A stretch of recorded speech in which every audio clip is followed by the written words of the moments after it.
Good morning, YouTube. Good morning. This is your home girl, Arabia Barbosa, 914 Westchester County, New York. Stepping out of my house is a little after 4 o'clock. I'm walking to the office this morning. We didn't have too much going on before the weekend, so I was instructed to come back Monday morning. And it is Monday morning, so happy Monday to everyone. Happy Monday to everyone. A shout out to the chat. Oh my goodness. It is mad early, you guys. Oh, I want to thank everyone that's been coming over here supporting this channel. I want to thank everyone that has been coming over here supporting this channel, supporting everything I'm talking about, liking and sharing the videos. I appreciate it so very, very much. A shout out to the chat. Yeah, but this is your homegirl, Arabia Barbosa, 914, Westchester County, New York. We are outside. We're still in South Carolina, but we're outside. And we're on our way to the office this morning.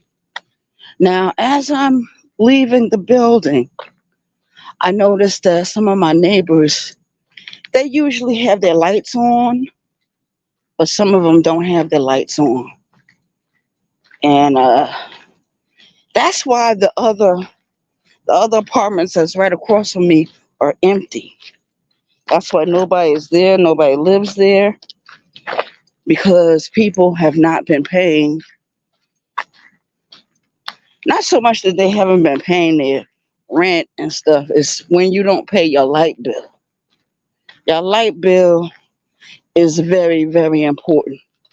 Now, as I'm leaving the apartments I live in, everyone on my side of the building got their lights on. But everyone on the other side of the building don't got their fucking lights on. And I don't mean no harm, you guys, but they moved out a lot of people out of those apartments that I live right across from. My homegirls used to live over there. People I used to work with used to live over there. The place is like a ghost town. Shout out to the chat. Hey Vince, what's going on, man? What's going on? As you can see, oh, good morning, Vince. Happy Monday to you. As you can see, the title of this video basically is I'm asking a question. Basically, what I'm asking. And I'm asking if those of us that's in this sector, can we actually network with each other? And this is what I believe. I believe some of us that get along with each other, we can network with each other. But I think a lot of people are very comfortable about being independent and on their own and not in groups. It's not that so much you're going to be in a group or anything. It's just like if I get up here and I want to talk about working every day, okay, working certain jobs in certain industries, and other people can relate to what I'm saying, like other YouTube creators or moderators or subscribers, if any of them can relate to what I'm saying, we'd be able to network. We'd be able to talk about that. We'd be able to talk about how to do certain things on that level. In my case, I talk a lot about the penitentiary. I talk a lot about the correctional system as I know it, as I remember it. And there's a lot of people on this app that they agree with me. You know what I mean? But we're all separate. They got their channels, I got my channel. Um, there is an argument going on between me and another YouTuber that's on YouTube. Y'all know him as the Booty Warrior. His name is Fleece Johnson. He got out on parole a couple of years back, and that was 13 years ago. And he comes on this app and he talks about his sexual escapades. He doesn't talk about relationships that he had while he was in prison. He talks about how he raped certain people, how he violated other inmates, how he violated correctional officers, and a lot of the stuff that he did is documented. Shout out to the chat.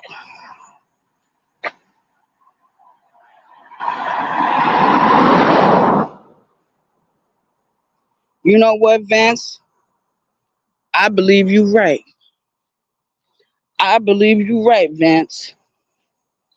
And I thank you for saying that, because you brought something to my attention. Because I ain't gonna lie to you, Vance. Um, over a year ago, I was having a nice, close relationship with certain YouTube creators in this sector of YouTube.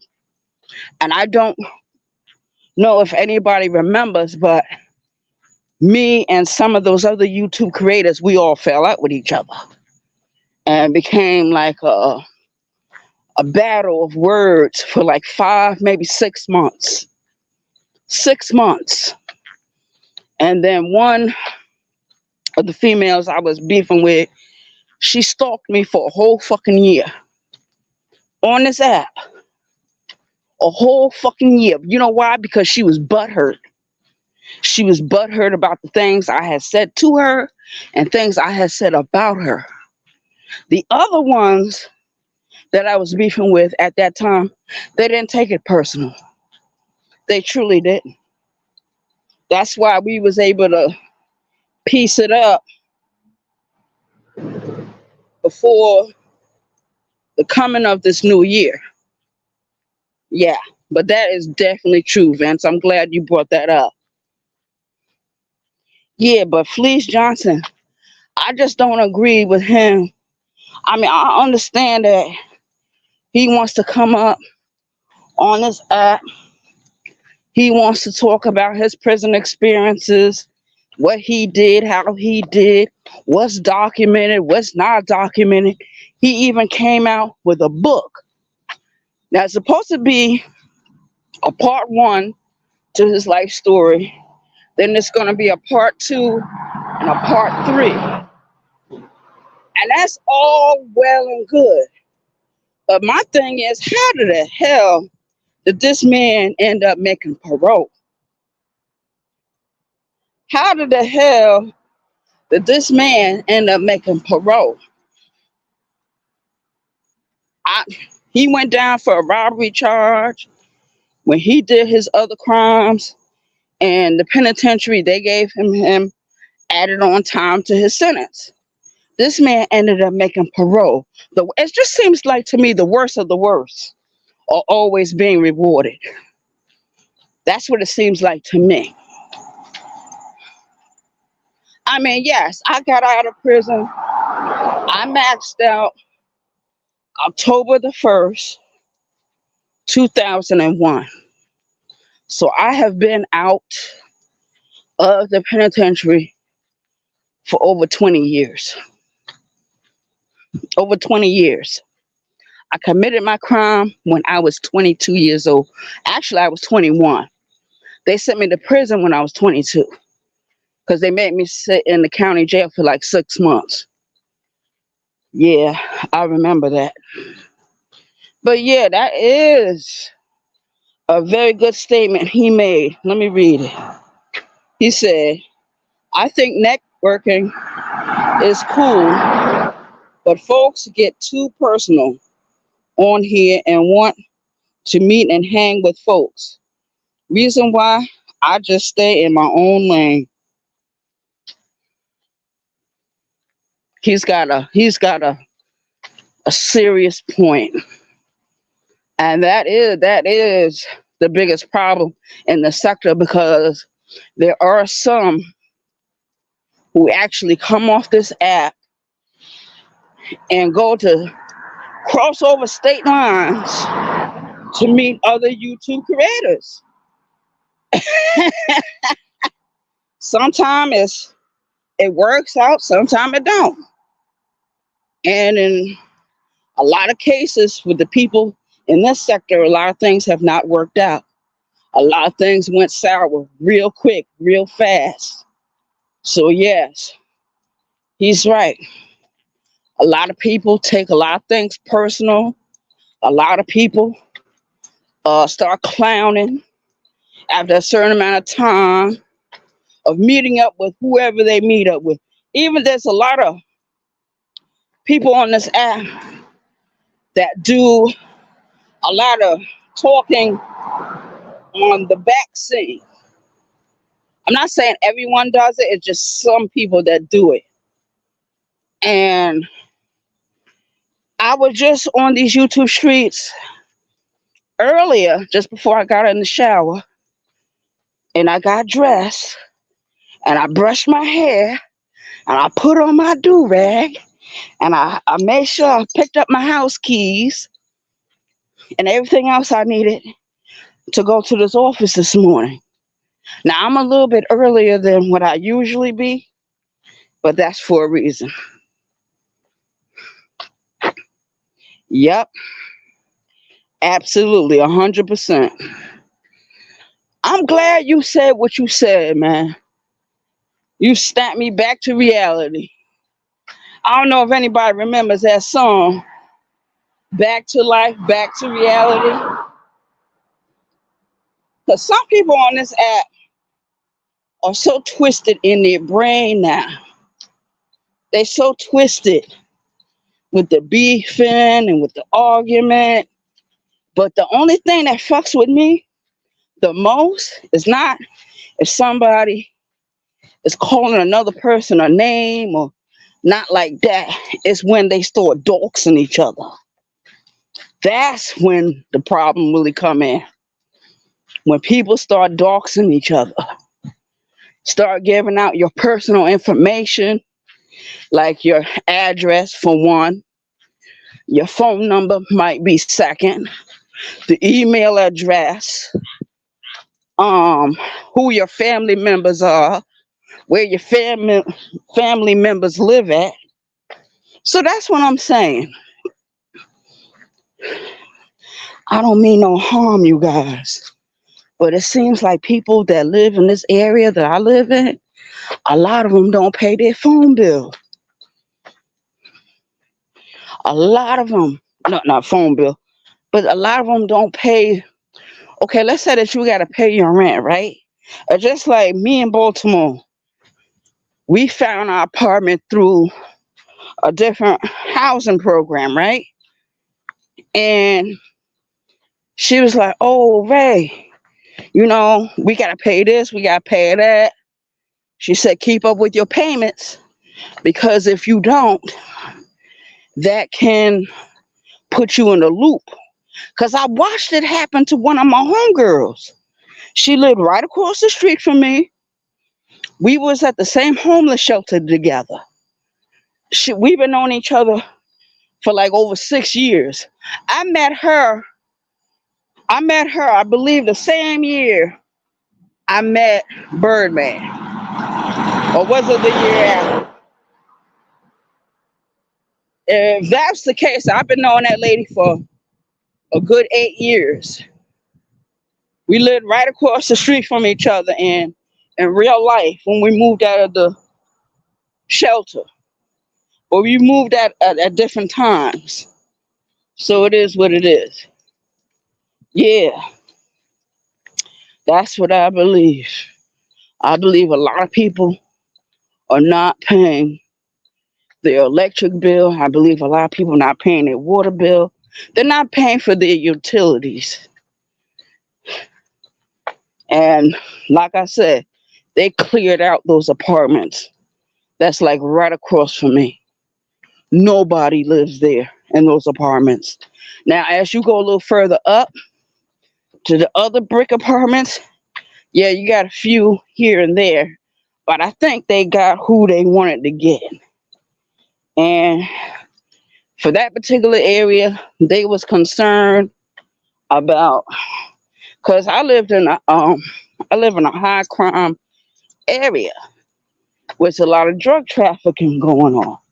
So that's what they did. They ended up getting rid of all the people that was involved with that bullshit in that area. You know what I mean? They made it hard for them. You know what I mean? Because I remember when I first moved into that apartment, Birdman used to come over all the time. And I was like, and I was telling him about the area in the back of the building.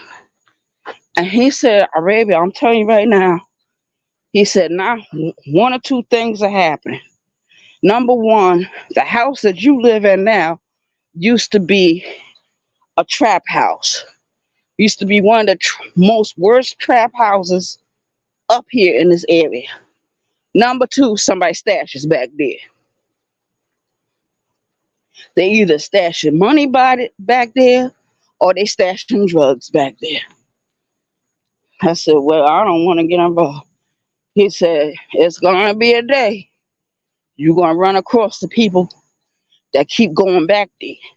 Because it's like another little building right outside where I live. But it's got a lock on the door. So I don't see how anyone can possibly be able to get into that building unless they got the key to that lock. I'm just saying. Good morning, Crystal. Good morning, Crystal. Good to see you. Oh, it's so good to see you. Yeah, man, I'm on my way to this office. Um, wasn't too much going on Friday, but I still went grocery shopping. But today is my day to try to get on a ticket. And I hope to God they don't send me to that deco ticket. You know, the demolition ticket. Because for some reason, we get off. I'm going to tell y'all. We come in, our work day don't start until 8:30 with those people. We get off at 3:30 in the afternoon. By 3:25, 3:20, I have already stopped working. Because they do demolition. That means they're breaking down sheet. They breaking down walls. They're taking out baseboards. They're taking out floors. They're taking out whatever it is for that particular hotel to renovate itself again. I think they're thinking about renovating that section of the hotel. But I also believe they're not only upgrading that section, they're going to start upgrading other sections of that building. That's what I think. That's what I believe. Oh my goodness. It was raining earlier. It did the same thing on Friday, but I said no, I got to come out this house and try to do something for myself this week cuz this is going to be my week right here to look for me another job, a permanent job. Something I can do part-time, get paid every week for, and I don't have to run myself in the ground working no particular jobs. I hate double working. I'll put it like that. And unfortunately for me, I work with a lot of dudes, a lot of guys that like to double work. And I can't understand that double working, that means that you're not used to doing things like a man does it. You're used to doing things like the way a female does it. And I mean no harm, ladies. Sometimes some of us can take all day doing absolutely nothing. You know what I mean? It is what it is. Shout out to the chat. This is your homegirl, Arabia Barbosa 914, which is the county, New York. And we are outside. We're outside. Oh my goodness. I'm not that far from the office. I'm over here by these old apartments where one of my homegirls used to live back in the day. I'm talking about Baltimore. Baltimore used to live right over here. I think she gone. I think when she told me she was going to Texas, I don't think she was joking about that. I don't think she was joking about that at all. I just hope everything worked out because I know how paranoid she can get. She's living with an extreme case of paranoia. And my mother always used to say, people that are afraid of certain situations, I mean, certain traumas can bring on certain fears and feelings of insecurity. And unfortunately, that stuff will go unchecked for years. I mean, I've talked to her and I try to see that she see a therapist about her situation. She is not going to see anyone. And it seems like it's just getting worse. She's a nice person, don't get me wrong. A beautiful, sweet person. But when you talk to her, you just get this feeling. It's like an eerie feeling that you get. You be like, I don't feel like it today. But she's the type where will talk to you and talk to you and talk to you and talk to you. And she's just that type. She's a good person, but I think certain shit happened with her, and she never went and got no help. So that paranoia that she living with, and it's all induced by some kind of trauma. And I try to tell her in a nice way. A few months ago, I said, look, and the dude that she always talks about, he always hangs in this area. Right now, he's not in this area. He's from this area. And she informed me that she believes that he killed a few women. And I remember a few years ago, one of my homegirls, her name was Haley. She used to be downtown all the time. She was a white chick. And they said some bad things happened to her. She didn't make it. She didn't make it. Abby is gone. Kato is gone. So many people gone. You know what I mean? So it is what it is. Oh man. But yeah, she was telling me Baltimore before she left. She says a lot of shit happening in this area. She told me to always watch my back, watch my surroundings, which I do because I'm from New York. And she said, just be aware. Just be aware that people are watching and waiting and plotting. And I believe her. I believe her. And I don't mean no harm, y'all. But not too long ago, Birdman had called my phone. And he had been trying to get me to leave from my house to go to his house. Now, all y'all know he lived right up there off of Remont Road. And I told him, I said, look, man, I'm not going nowhere. I'm not leaving my house. I don't want to see nobody. I don't want to do nothing.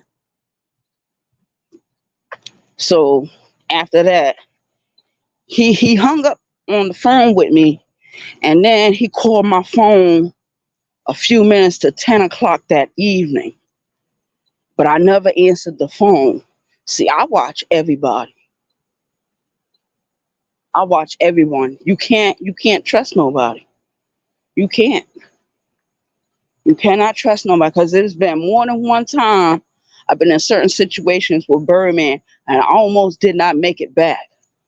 So, but I had smarts about me. I had smarts about me. I knew how to get from point A to point Z. I knew how to collect money on the way and keep it moving. Yeah. So you can't really trust anyone. You can't believe anyone. You can't trust anyone.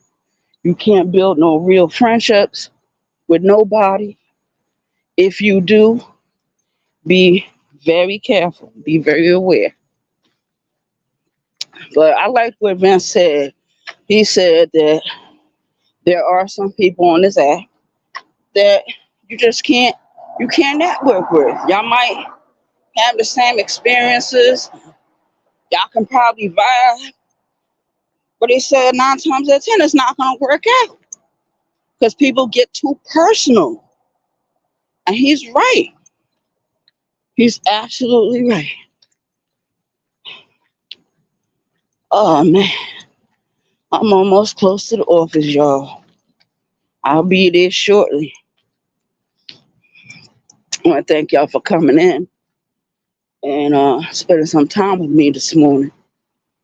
And we see what's going on these YouTube streets. Oh man,